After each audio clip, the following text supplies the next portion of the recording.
Jésus n'a laissé qu'une église de 12 personnes. Et parmi les 12, il y avait un traître. Donc, il y a 11 personnes. Dans la mona batou, l'histoire, il y a maman, il s'est répété la moine. Mais, consciemment, aux hommes en étiquette, ils ont rêvé, mais ils ont salama. Congo, Africa. Et dans la batou, pauvreté, ils ont problème. Et à cause de la assimilation, on a perdu facilement. On va toujours que ça normal. Non, parce que ils ont vécu vraiment. Congo, Africa. Monsieur Nzambe, Bozaka na souci à kokoma na mbongo. Non mais on a un complexe, papa. C'est la vision, c'est la façon de voir les choses. Parce que tu as appelé ébélé, mais tu as un Nzambe te katina biso. Congo, Africa. Moi na o pas bomba tata neza malamu. Mais le fait que ba biais en église et la cité que église à ma vie. Congo, Africa. Lelo comme lelo na mama Nzambe. Comment choquer tout sauter to ba ba chege spirituel pe ba ali. Donc ba tozo bima ba na tata te mama te et normal. Ba chege li ceci.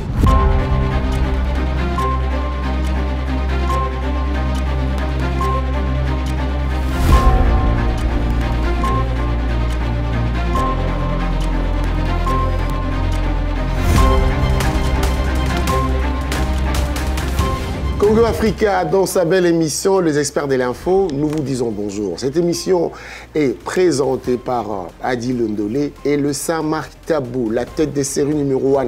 Le Saint-Marc Tabou, bonjour.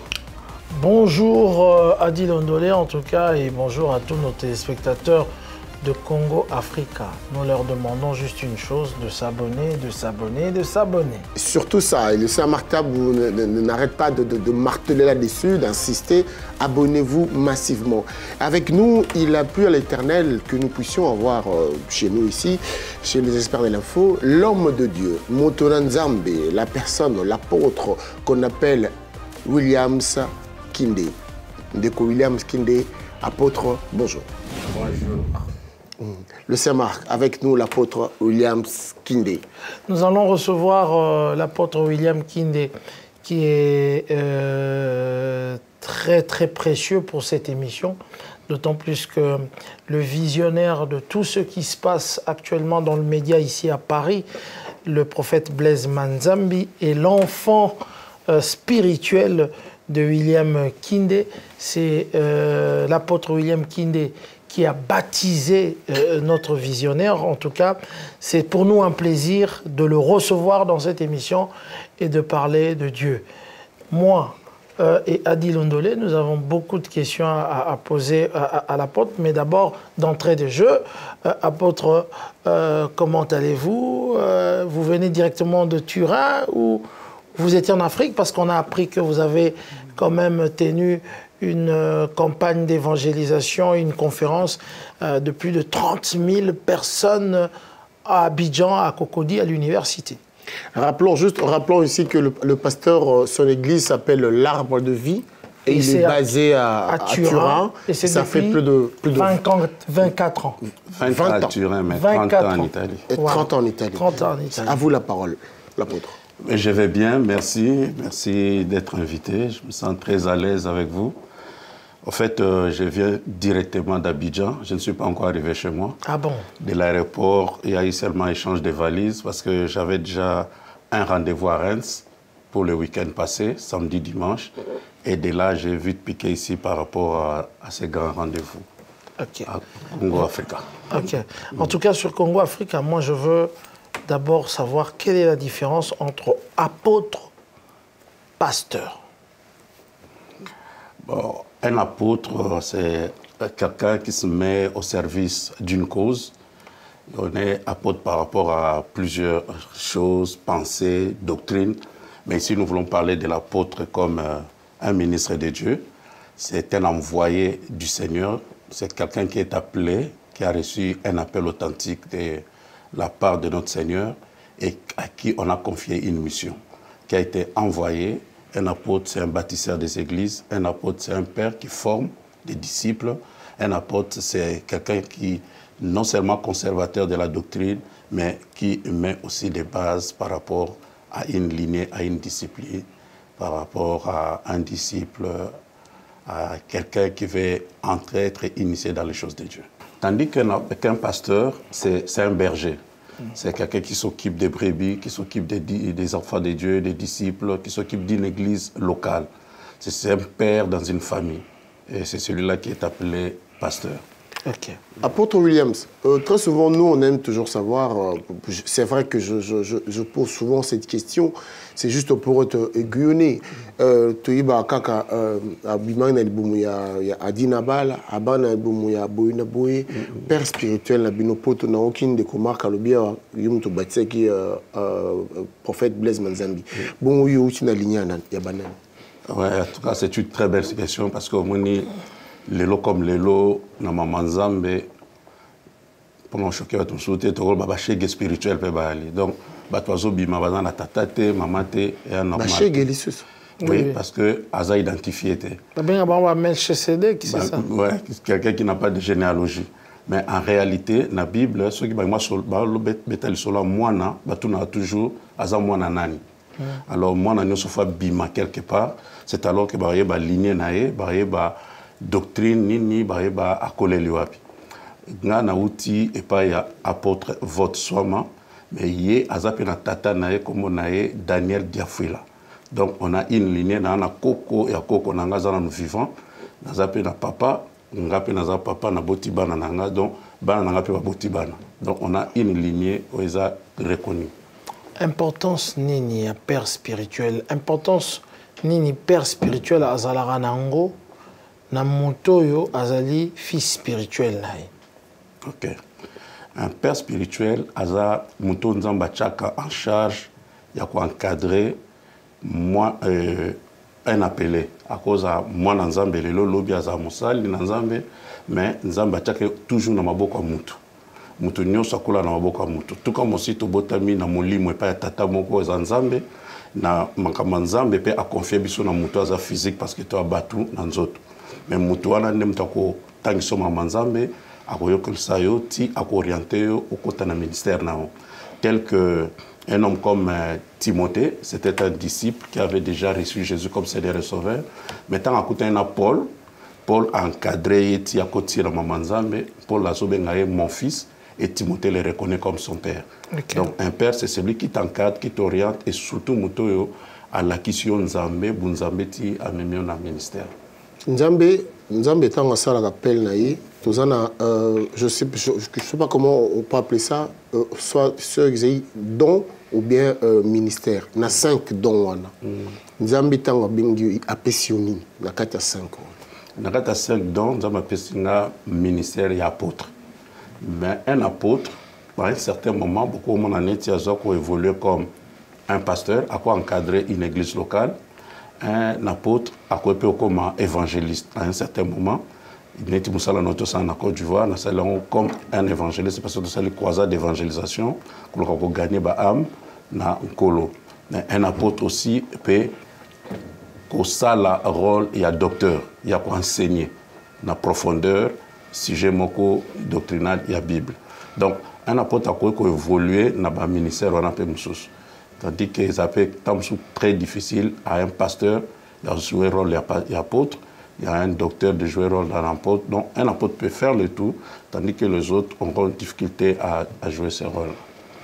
Est-ce que Nabana, surtout spirituel, bon, question d'abord savoir pourquoi Batouba Lobelara Kaka père spirituel, Soki Mosali Nzambe wana a réussir. Ça veut dire que misala naye est monani. Mais bandimi normal boye ba père spirituel na bango ba lobela rati.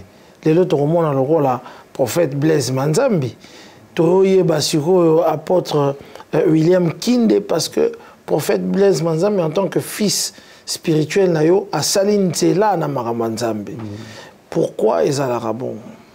Non mais tata nous sommes tata. Tata moi n'ako le tata. Moi n'ako sala pe ko le tata. Ba msusu le lo ba komba président ba tata mama ba présidente. Ba msusu le lo ba za ba grand footballeur. Ni toko tanga ba kombo ba Drogba ba msusu te ba tata na ba ngote. Mbappé mais à partir à moi na to lukato ba nani tata na. Donc na bana mais pas bana oyo ba marqué na ministère tout ça pe na prophète alors bato mingi ba yebi prophète par rapport musala zo sala ba luka pe ba yeba tatani azanani donc moi na oyo pas zo bomba tatani za malamu te parce que honorer tatana yo et pe sa yo longévité et pe sa yo bénédiction.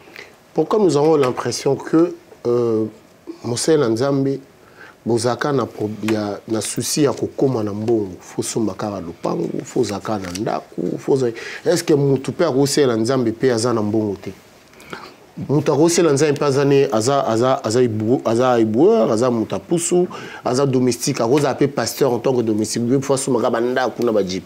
Non mais eza concession moko mabe que sosala Nzambe pour na but ya kosomba ndaku ya et ça c'est très bas parce qu'au fait on n'a pas toujours, il n'y a pas qualification pour ça dans la bien matérialité. Parce que ce hôtel bateau soit précédent biso, on va marquer dans ma Nzambe. Jean-Baptiste a tika immeuble té, toti même Jésus et mon kwatika elo mon côté des matériels beaucoup côté au quartier à Jésus et tout ko bateau nyo so basala Nzambe na Bible. Et puis exemple bon ba exemple simple Pierre na Jean baza devant paralytique à belle porte, azo singa ba mbongo.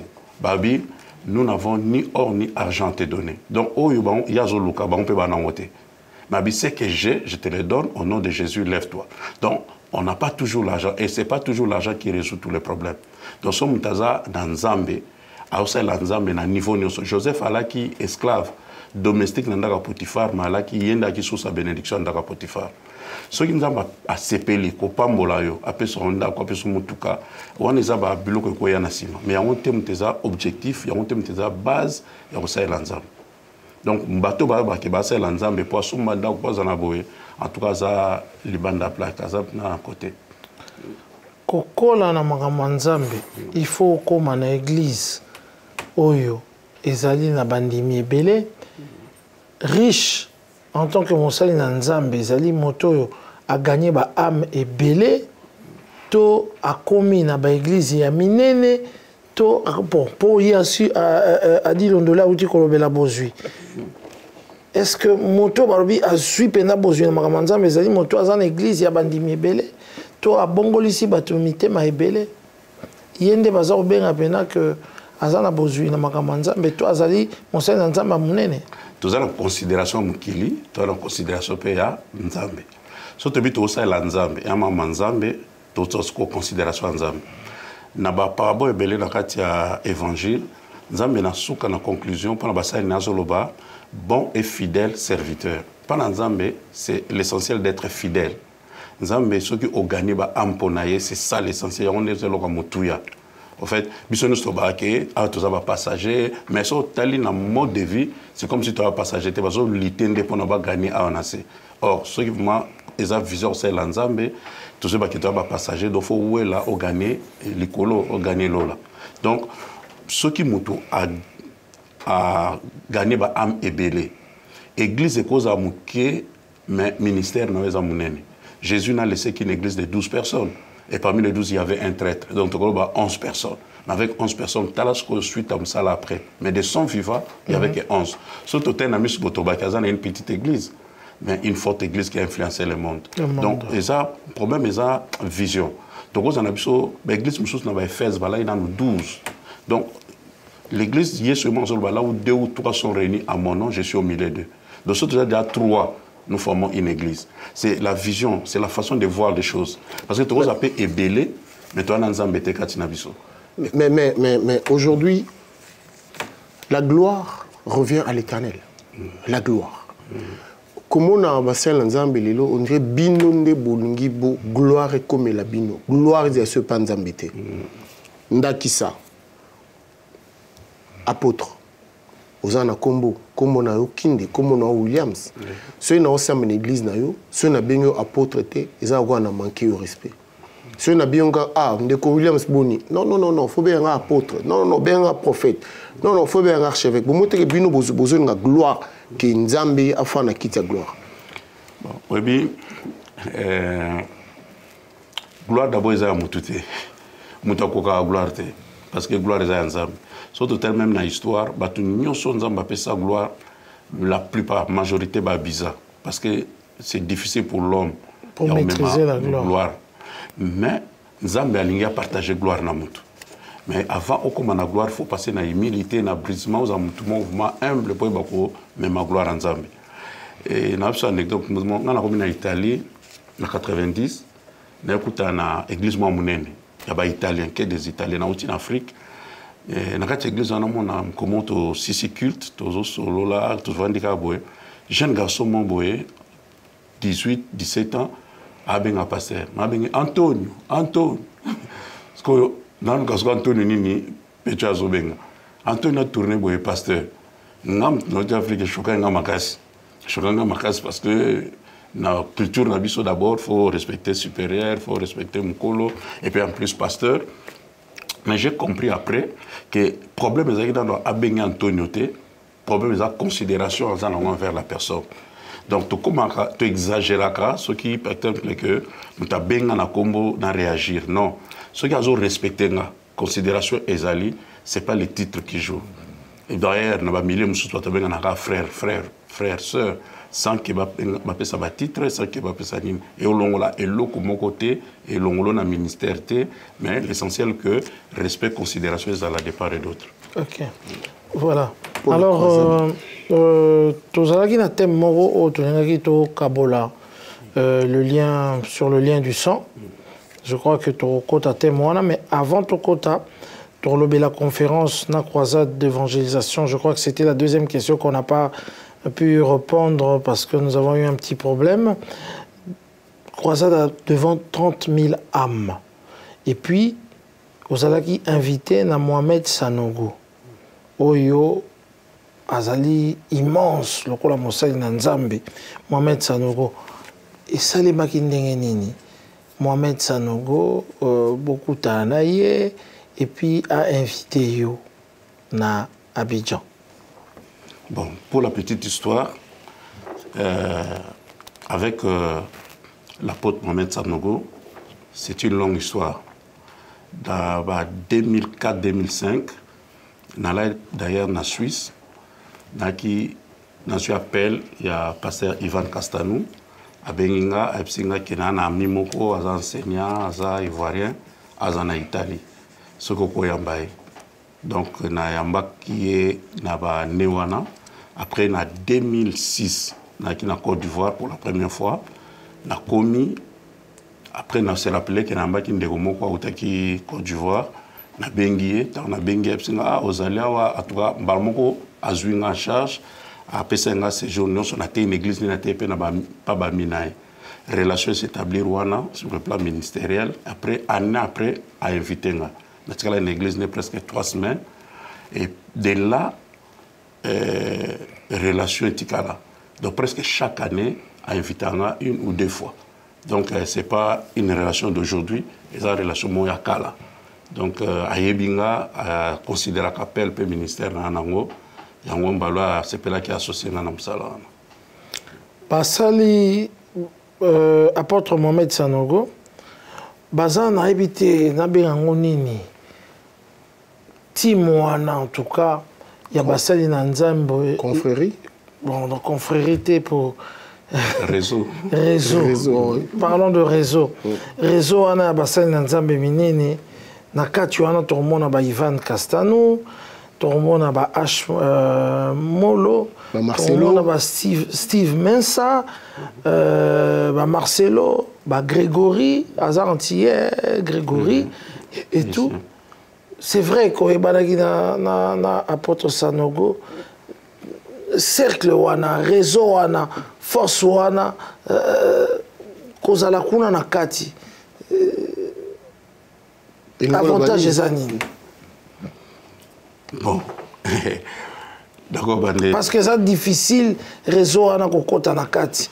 Yo, tu comprendre depuis 2004, au un apôtre Mohamed Sanogo, mais ça réseau, il y a mon nene en termes, il y a Batou, Bandimi, et puis en termes, il y a influence en Afrique. Mais yo Nakati, wana. Tolbani, na bonzambe ni po atamo ki lwa na magie ni. Bon, comme on a la difficulté à répondre, mais pas dans ça normal. Il y a tellement normal parce que bateau le loba miné ne ngana ba on taba na muke. Ok. Donc, son mon bateau, tout ça, mais comme depuis Kala, na mon évolution, salami, et pendant les années normal. Et puis, on a déjà été avec eux depuis fort longtemps. Peut-être dans la Misala, dans la société, mais dans la Misala, en particulier, par exemple, dans l'église, il y a Pote Mohamed Sanogo. Chaque année, je suis là-bas. 1 ou 2 fois, j'ai fait des séminaires chaque année. Donc, j'ai un million, on n'a pas l'engagement vraiment, et le mot à se monter. Okay. Chose encore, c'est marrant que le cercle, chose un peu que moi je comprends toujours pas.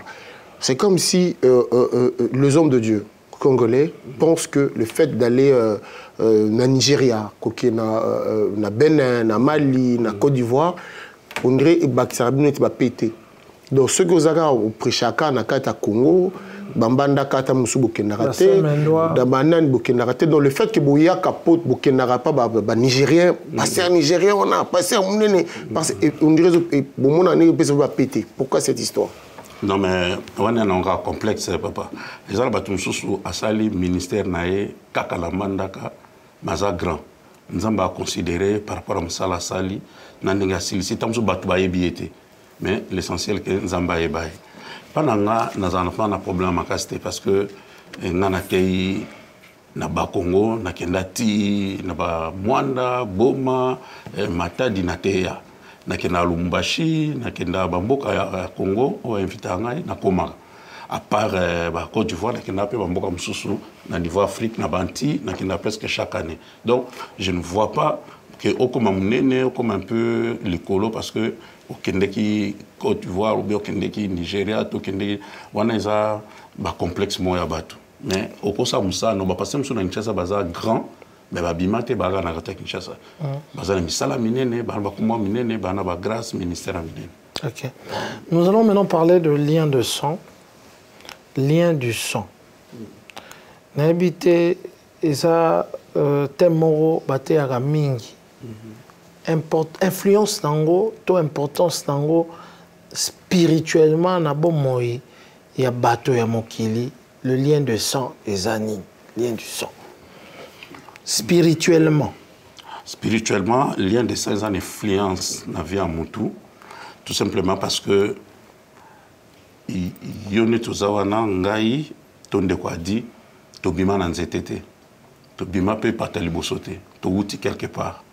Touti na batata na ba mama na biso mais na sima tata na mama na biso ba mpe ba na batata na mama na bango mais so otali eloko e relier biso na bango e makila parce que le loso va sala examen ba kuto na makila na mama na yo to ya papa na yo or via mutana kata makila na kata makila ba trouver ADN na yo na kata makila ba trouver ba gène na yo ba très physique aux yeux pas papa aux yeux pas maman ba tic mususu aux yeux pas papa na maman mais ndenge o hérité bloc eza physique. De la même manière, peut hériter le blog spirituel. Le blog est au salon pour yo, mon salon parce que aux ans on a makila na yo. Voilà. Ok. Dans cet exemple, le mot et la Bible est très facile. Bible lobby dans Exode 2:1, babi tata moko ya Lévi. Abali moi si moko ya Lévi. Donc moi na bango pas Lévi. Mais ce que tata moko ya Lévi abali moi si moko ya Lévi eza baboti mwana na Moïse. Hein? Donc tata naza Lévi, maman naza Lévi, il est pas bota bien à Moïse. Maintenant ce qu'on sort l'histoire à Moïse, au moment que Moïse tout au long de l'histoire nae, c'est un homme très colérique. Moïse na kanda aboma mutu. Moïse avant pel nae abomaka mutu. À Moïse même temps na bengié na kanda asilika à wuti kozwa 10 tables de la loi nzamba pesier à coutu peuple à Israël nakata ba feti tout ça à bamba table na kanda alors que mta komaka ngote deuxième fois nzamba bisier loba na libanga oyo ebimisa mai ya jwi nzete na kanda a beti libanga yango même nzamba suka ki ne wana akenda na terre promise donc mta kanda bomo na kanda zozonga malgré appel kanda kakezozonga. Alors pour comprendre kanda Moïse, il faut qu'on a une histoire nae o babi que tata na zamta Lévi maman na mta Lévi. Tata na Lévi a moi na Jacob. Il y a ndeko na moi si Dina ba viola kae. Papa na monga bongisi na famille wana mais bango na kanda bake ko boma ba garçon ya famille wana na c'est pota circoncision donc bakatagi bango après bake mon pasteur a dit maman wana donc ba bomi ba mibali papa la bango choka ki makasi jour azo bénir bana nae abina maudire kanda na bino kanda ya Lévi ya Lévi na Simeon abina na maudire kanda na bino pour bomoma ki bato donc bana malédiction ya maloba papa na bango ya kanda oyebimaka mukolo boma bato wana parce que esali ke bano babo tapé bana oyo pe baza ko hériter kanda et kanda ne se manifester même tango a eu appel à que ça musala nzambe mena kanda toujours et ça là que kanda na ça qui conséquence à sukana nzela monétaire promise et tout ça donc pour dire tout simplement que ezana bablo to héritera pas baboti il y a bien père mabe mais parmi blo ma bende blo to kondana ka pe to lokake mutu asala un travail spirituel pour alongola yango tant que yambi yesu et lokwana esala ke e blongwa so ok osala examen na laboratoire ba trouver toujours makila papa na yo mais ba effet négatif ya makila wana ndesalate quoi. Moi, je suis désolé, moi je ne partage pas ce point de vue parce que le lien du sang, nous sommes des scientifiques. Moi, je suis un scientifique. Oui. Le lien du sang, ils ont problème physique, ils ont problème scientifique, ils ont makila, écoutani ADN. Okay. Maintenant, comportement à Moutou, ils ont environnement placé à Koli. Ce qui est si qu'il y a Koli. Papa ko bota mwana ko na buti mwana na mbandaka akoko la tamusu na Goma. Environnement Koli, et ça peut le changer. Pas nécessairement lien de sang parce que lien de sang est chimique. Je comprends. Dans ce pays non le biais scientifiquement. Mais là je parle d'une réalité spirituelle. Tu ne peux pas prouver tout ce qui est spirituel, papa. Oui, c'est ça le problème. Mais toi qui as un exemple mon simple. Comment tu peux expliquer que ezana mutu moko automatiquement famille moko bazana même problème parce que bazana lien wana parce que bazana sang moko ba maladie héréditaire ce qui tout ça qui no makila moko c'est scientifique to ko bela yango pété parce que tout ça no makila moko c'est ça mon problème na soka ke babiloko belé babitu mami ya vie na yo et kozala lié na sang ozomema okoy ko bela maladie wana te so kozaki na makila wana te. C'est ça le problème. So bota makina famille en até. Et ça le problème c'est ça peut en dehors des maladies tout ça et cause appelle pauvreté, cause à l'avortement et cause à la paix comment bah problème même il y a divorce. Au moment que na famille moko ils connaissent les mêmes problèmes. Et ça la sert à liboso, sert à mibale, basuka kaka, libale kufa bazon ananda. Ngana yebi ba famille ébélé par expérience ya musala oyo et ça classe T, batangi, bazana ba relation mais ils s'en sortent pas dans la vie. Et ça, tout ce problème, il y a des relations, il y a des problèmes d'environnement. Avant 30 ans, il y a 50 ans. Donc ça, c'est un problème et ça lié à la lignée, à la place où outil. Et ça, c'est un problème, il y a l'environnement. Parce que si nous sommes à Goma, si nous sommes à Kinshasa, mais tu as différent par rapport à là où nous sommes sortis. En fait, Narobakisa apôtre, on a habité peut-être Tamsuzo, Oroki, comme appuyer Tezwana.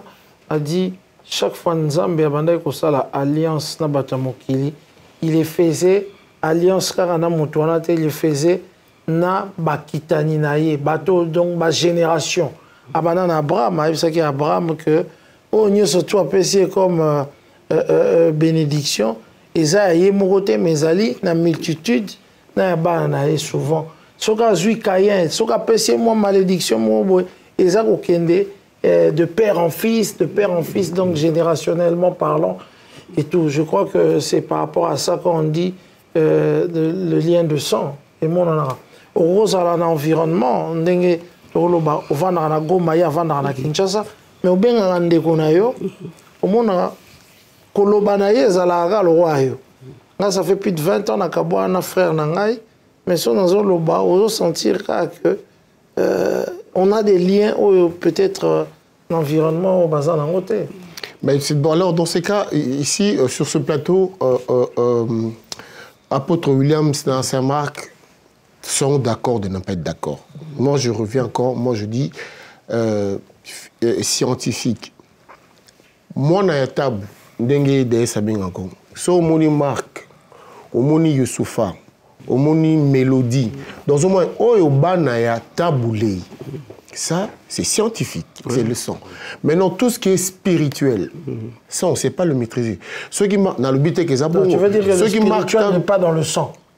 On ne sait pas contrôler. On ne sait pas justifier ça. Si par exemple, Marc Tabou, dans le but, ils ont Kanayo. Si par exemple, Marc Tabou, Azam Boulou, Aboti Naba Sebele. Ils ont Marc Tabou, dans le environnement, les abons. Non, environnement. Ah bon? Donc, on a basé Naba Nebele. Non, même si. Non, même si, je ne sais pas. C'est une parenthèse pour. Non, c'est les environnementés. C'est le sang. Ça veut dire quoi?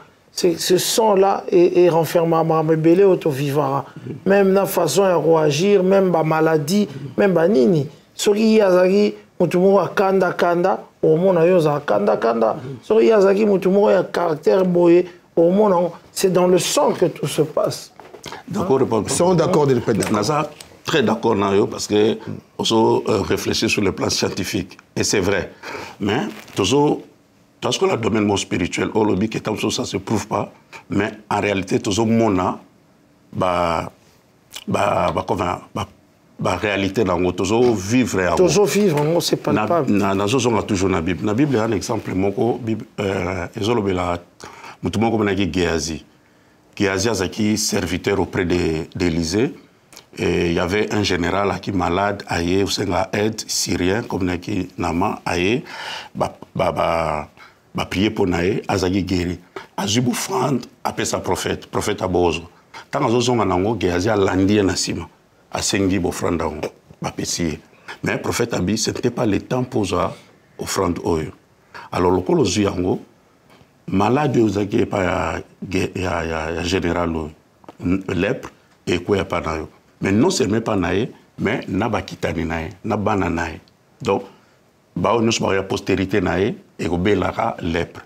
Et ça lit que na sima naïe, nous sommes kufa na lèpre. Et nous le voyons jusqu'à présent qu'il y a des familles qui ne meurent que de cancer. Il y a des familles qui ne meurent que d'accidents d'automobile. Il y a des familles qui ont accident mutuka. Et la normalité, ceux qui ont lobby que scientifiquement ça ne se prouve pas, mais preuve palpable les alliés. Kennedy, aux États-Unis. Il y a des familles maudites, il y a aussi des clubs de football.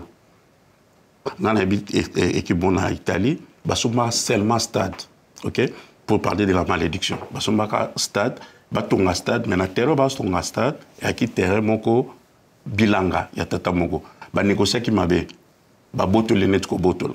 Ba pesika mbongo moko boye azaki d'accord te abi bozui mabele na ngai mais bo gagner depuis wana équipe wana somba ba joueur minene bazan ba tenir à bien banine bazaka jamais coupe pour dire tout simplement que il y a des biloko toko boya tebi batu oyo balakeli bango mabe et comme ko kita na famille parce que mutu moko lobaki sur bango poto que na musika to tumvere bakansa keza biloko mosala makana Afrique abate tout ça. Moi j'ai suivi un documentaire en France 2 AO Bazolo Bela, famille à Monaco.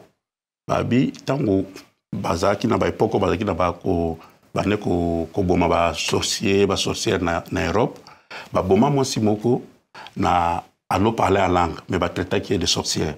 Tango azo kufa c'est bango tête couronnée mais cœur blessé. Mais tango balanda pe famille wana ba trouva que bazana gloire mais ba toujours un problème à cœur. Problème on fait la bassi babela bana bango bassi problème ya motema donc bolingo simbakate ba cause même bagarde de corps mais ba boya bango alors on retrouve un cas scientifiquement normal Tony. Non, il faut aller plus loin, voir d'autres réalités. Donc ces choses là existent mais ça et on parle de sang pourquoi? Parce que malédiction pesa magina tata comme malédiction ezaki na tata ezokita na bana par le sang donc peut-être moi dans la famille c'est ce que je voulais dire rova na moi si moko bozalaka na enda ko moko amonaka babiloko moko oyo mutu olalaka na ye omonaka yango te parce que ezali ba malédiction familiale. Ces choses-là c'est dans le lien de ça. Mais la réalité, nous voyons les gens souffrir de ça. Nous voyons les gens vivre les conséquences. Et puis, il y a un an pas vivre locaux. Tant que les qui n'ont pas tous années, continent différent. Ma même chose. Non, en fait, tout le monde a la famille. Non, mais je pense pas.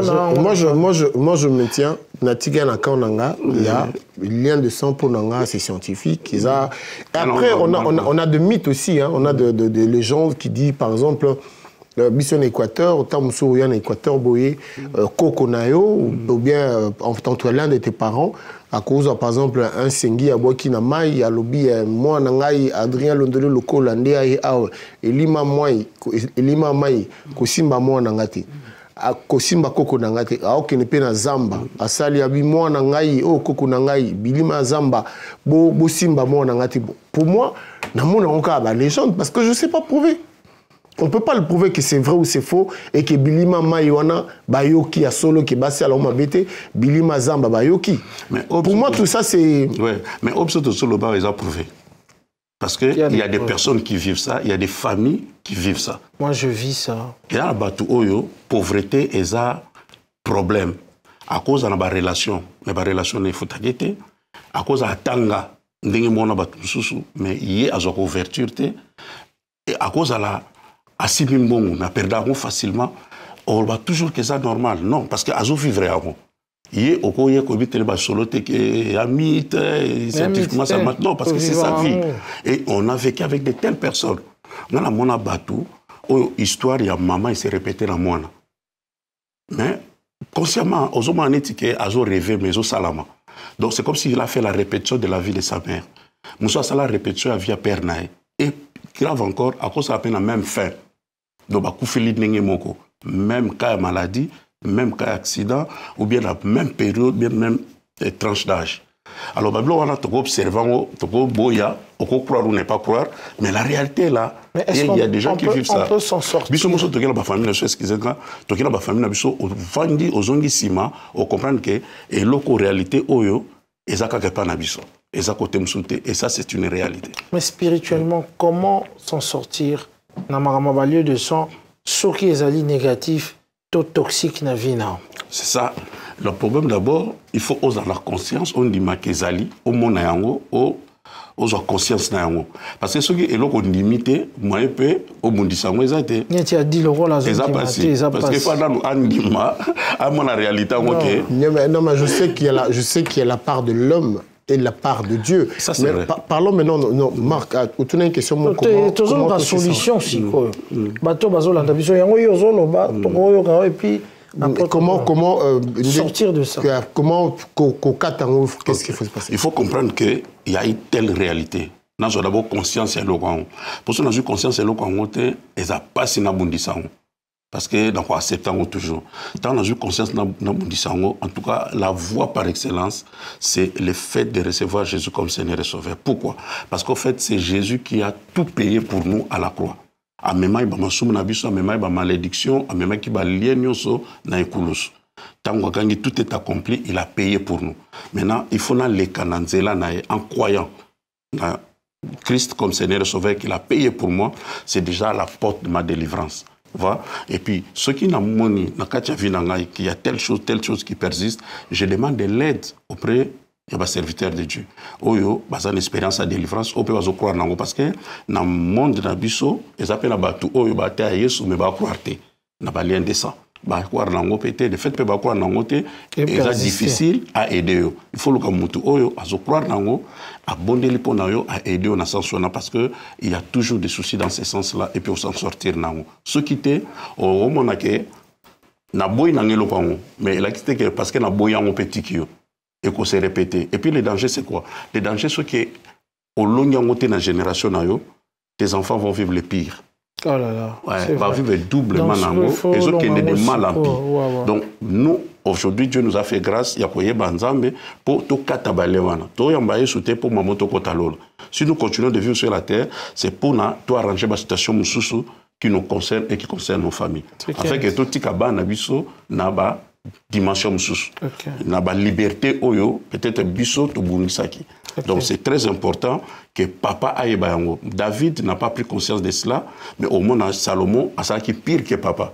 David a eu des problèmes de sexe, mais banane va combien à niveau a bon même déconnailler pour un problème de sexe. Donc si toi tu n'arranges pas comme père, Il y a qui na simanayo, bana ba ça la pire que toi. Ah, tu dois faire quoi? Tu dois prier, il faut ça la gêne, il faut pas et délivrance il y a toujours dans la gêne. Il y a d'abord une dimension il y a foi, il y a kondima. Nandimi que Christ tu es mort pour moi, tu as payé. Tu as payé pour moi. Que tu as payé pour moi, ok? En tout cas, nous allons reconnaître que la famille n'a pas bitumba tel, na lingité na vivre en on, na lipé banana ba vivre en au nom de Jésus, en tout cas, Seigneur, aidez-nous. Et je sais que quelquefois, un prisonnier a du mal à se délivrer lui-même. Mais c'est pour cela, ce temps-là, on a posé à aide, il y a Moutaza libre, il y a connaître un combat, on a croire de l'autre côté, il y a à bout de la donc, apôtre, ceux qui papa botaki na basi belé, qui yo pour na boti na 1, 2, 3, 4, aux années, na 4, il y a situation, là. Et là, tokoki ne raison que papa toko ndima toto ndimate mais vivre. Yango et respecta mutute, respecta ka croyance dans yote, titre dans yote, parce qu'il y a des gens qui sont même dans les seigneurs, qui sont serviteurs de Dieu. Au moment où basa nanza mebele, o ba connaître ba ka divorce, so on dit très bien, papa n'a pas mana divorce qui ou bien divorce en la famille. Et ça na pasteur mo munne na eba na mukili a connaître qui problème ya divorce dans famille na. Tant ozo bunda na divorce akukutana ba ninga na msusu na États-Unis tout ça bino, il y a incompatibilité de moi sinanga fona boya na. Ba bisi o te la mina biso. Mais biso na raison na biso neto travailler ka to ni ma ba divorcer te. Donc on peut sous cherté poté mais tu resteras notre ami. Mais sache que bondela na nota la so ine no go bongsera masuno. Tant que au bondela avec moi, c'est pas un problème. Même si au divorcé, tu resteras mon fils, tu resteras serviteur. Mais, combat, il y a divorce et qu'on continue à banana. Parce que, quand on a bien nous accès à l'inné, quand on a bien à divorcer, papa n'a bien à divorcer, il peut comme serviteur soit divorcé, au tika ilo qu'on continue dans Simana. Donc c'est alors qu'il s'est levé pour combattre les divorces, à comprendre que ils avaient compatibilité, ils avaient compréhension dans vivre en réalité, ce n'est pas vraiment l'incompréhension, mais c'est un lien de sang qui les dérange. Apôtre Williams, Dieu existe. La parole doit être évangélisée et doit être prêchée. Mais ne trouvez-vous pas que l'Église Nabino surtout na Congo je te prends un exemple. Quand nous voyons par exemple le prophète Denis Lessi dire que nakati église bosala ba makiona et outi na monoko na ye bino surtout bozani sikamoro bosala ba makiona. Quand tu vois dans une église un pasteur parce que basé Belal bageno moi 6 fois chaka déodorant excusez-moi moi 6 fois a changera comme on a changera string a changera caleçon a lukaka boy nakati église. Et pour exemple à Souka, un homme de Dieu qui passe devant les gens dans l'église qui dit que non, Dieu me dit, Dieu m'a fait appel que Naroko ma président, notamment Papa Ngalassi. Avec qu'on a une élection présidentielle. Le Binzambe à la qui sait que hier Moutouako ma président dans mandat tout ce qu'on voit et tout ce qu'on entend a comment il peut présidenter. Si vous avez montré que Bino, vous avez si Bino, Bampate, vous avez baby ça souvent. Ma question est moi, Missa de Mine,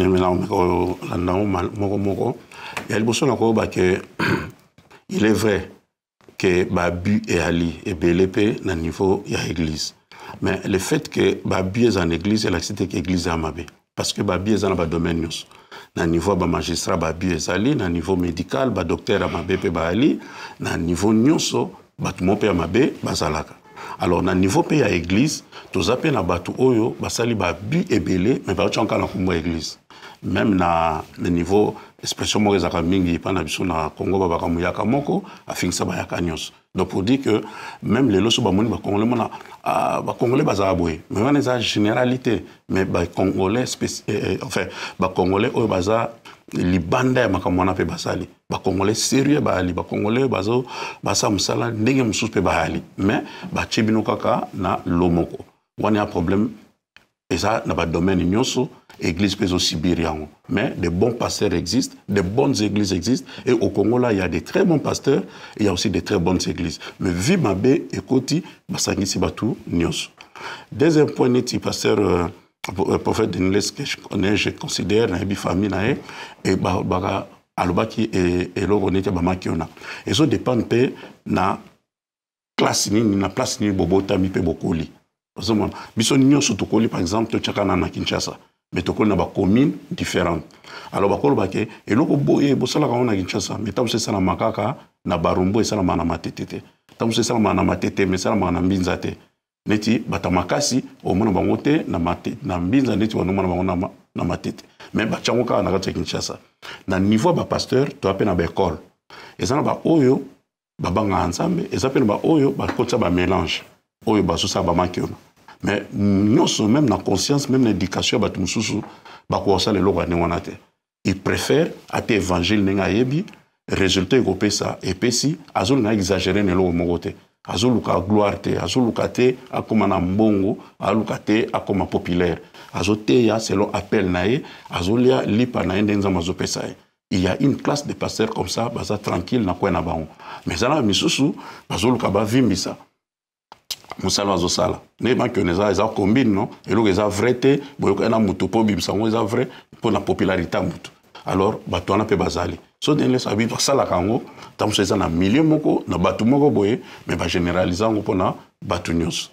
Alors Nzamba kosegi prophète Ngalasi. Non, papa Ngalasi c'est vraiment un papa que je respecte, je considère, il fait un très bon boulot, c'est parmi des personnages on a moka na biso to respecter. Ceux qui a lobby qui prophétie est ko s'arrêter. Mais prophétie peut essayer d'interprétation dans tant mususu et le quoi ni kokisama mais kokisama siko te kokisama après mais peut-être interprétation la qui est kokisama siko et nandenge ba déclarer kango ba to amoni ke salamité ba BPC non aussi longtemps qu'azam vivant to yebite lo ni nzamba ko sala lobby to na sima lobby. Donc ce qui est la prophétie, moi je respecte la prophétie parce que prophétie est kokisama kaka mais nandenge na ngonyos le temps nzamba mtajera. Balobi, Batumi, Balé, Babundaka, Yamisa, Kabolaka. Lélo, quand je reviens encore à l'église, Makambo, Tozomona, ils ont découragé Libota Nzambe. Kotala, Nazon Suka, l'apôtre de Nilesi, Nazotanga, prophète de Nilesi, Nalobi, l'élder pasteur Francilo Laté, na PCMO Tessi Kazali. Lélo, comment na Koyoka sous prophète de Nilesi Kolbake, na Bino, na Libota, na Bino, na Bunzambe, homosexuel Bazali. Ba bobimaka entre bino bobima entre bino comment on a lissu sous Mike Lambaye, félicitations pour le concert na eux les cas qui na Zénith. Moïse Mbi, félicitations pour le concert les gars na stade de Martyr. Comment on a ba photo baché papa Nabiso ndeko Nabiso Moïse Mbi baché ba ningala taki. Le concert a tellement été critiqué par rapport à spectacle on a yepe Mike Lambaye na Moïse Mbi bazo kalate tozo monango bino bozolobani. Bon, comme d'abord, il y a un spectacle et tout ça, bon, baba musicien, bah, il va préparer un spectacle na bango. Monsieur c'est cause normal, mais muto alingo mononga na misu, il y a qu'on critiquer à l'autre explication. Même dengue au vendu à muto ça mais pourquoi ça est kaboué? Pourquoi ça qui boité? Donc à l'autre explication. Là je suis pas là parce que nazam taba domaine anate, naibi wa mystique anate, moi peux expliquer en exact. Mais les communautés à koyo kanate, en tout cas, il est vrai que c'est difficile na batu oyo kanana mutu nyonso. Ça c'est dans la nature humaine. Mais tant que ban nzambe il faut ça fort pour bozala na kimia pour et ça peut image bien te na bateau bozote na bateau bazolanda bino comme un mec qui na pasteur Moïse baza bateau bayebani na mboka bateau landaka parce que baza super na domaine de musique. Moi je crois qu'ils n'ont pas de problème dernièrement na landa qui intervient moko il y a pasteur Moïse na radio mode de la place na Congo avec un problème na été bakoyemba bango de moment à l'autre. Moi je crois que to considérer comme maloba nae to kende sous la considération de société quoi. Donc ça marche même si tu as encore des choses. Voilà, je crois que nous nous acheminons à la fin de cette interview. Je crois que très prochainement nous allons aussi avoir l'homme de Dieu pour d'autres explications. Moi je crois que j'en profite effectivement pour dire merci, surtout concernant le lien du sang. Je crois qu'il y a des phénomènes qui arrivent dans notre vie. On le néglige peut-être, on dit peut-être tam susonga pena landi karanzele mais c'est comme 1, 2, 3, 4, comment on a plus. Effectivement, c'est ça. De ma part, je reconnais déjà et tout. Et peut-être je vais faire un effort ya kolanda nzela ya kobima likambo wana eloko ebangisi ngai ezali eza ke soki tosali forte spirituellement bano bakoki hérité nango donc il faut tozala lokwa blocage lokwa barrage pour que esuka na yo tokomomona mpe bana bakomokola oyoka mwana akomi na âge moko boye oyoki mwa lisolo moko boye oyoki ekomi ko se répéter mais au fur et à mesure il y a qu'on négliger vous allez qu'on s'enfoncer toujours dans même situation. Merci encore pour l'alité. Wana soko ozali na mwa liloba ya koloba na bato balandaki biso okoyebisa bango nini na bana nzambe oyo bazotala biso. En tout cas, na liloba moko suka oloba eza ke tant tokomi eza ta moko très difficile en tout na économie, na vie sociale, na politique. Tout le monde partout, bundana solution exacte. En fait, eza temps de la fin selon la parole de Dieu et nous sommes sur le bas qui est au kokisama. On a encore besoin de quoi bazolanda biso qui est considéré bilo eza zinga na bisoté tout autour na bisoté mais il est temps ya kosala kimia na nzambe yamba yesu lokola mokoji pe mobikisi koluka kocha vino en ordre parce que d'un moment à l'autre quelque chose peut nous arriver. D'abord, pour l'Église, il y a un grand événement que l'Église attend, c'est l'enlèvement de l'Église, et ils ont la brisque. Et yebani mukolote, yebani RT. Les autres, ils ont ba gêne, à l'ali à la mukite. Ils ont ba bakamwe belé zo salama, et ça vraiment kokamwisa. Donc, pour dire que nous sommes vraiment en attente de la fin, batwa bongsa ba vie na bango, batwa vivre na kimia, batwa na kimia na nzambe, ba lukelongi na nzambe, ba bongisa na nzambe, et ça la malamu pour lobby to simana lobby to kutana na bokonzi na lola. Actualité na yo yango wana on actualité mongo. Actualité ça dit que le 2 juin le 1er juin plutôt ça vendredi nous avons une grande veillée de prière dans l'église Abdevi na Turin na avis à Sansovino André à Sansovino numéro 243/27. Donc ceux qui mutaza zinga à Turin, batwana Lyon, batwana Grenoble, batwana Genève, batwana Milan, na ville les environnantes, bozangate, venez nombreux, na bike nzamba sala biso bola mwebele avant batba ke na ba période ba vacances, toya to bomba libota mobimba, ba famille na biso, ba vie na biso. Ça sera une grande veillée de puissance, de guérison, de délivrance et pourquoi pas il y a de se réconcilier avec le Seigneur. Donc venez nombreux, ça sera le 1er juin, vendredi, na Turin. C'est Marc, pour clôturer. Voilà, nous clôturons en tout cas cette émission et cette semaine qui a été vraiment longue et beaucoup d'activités. Comment ni te sentir que tu colles mon cœur. Gars, ça déjà mon colo. Voilà, te sentir te coller parce que on a beaucoup travaillé. Non, non. Te sentir vraiment te coller et tu as aussi bien que lobby te roulera quand même toute la semaine on a fait que travailler. D'abord, tu as vu Sabato Bazar Rolanda Bisso, que tu as commis plus de 10 000 abonnés. Merci à vous. En l'espace de 1 mois, plus de 10 000 abonnés. Et nous avons déjà engrangé et totalisé plus d'1 million de vues dans l'ensemble de toutes nos vidéos. Ça montre à quel point Batou Bazara qui n'a pas ça à Média Moro et Lenda et Vanda à Wanakatia Diaspora.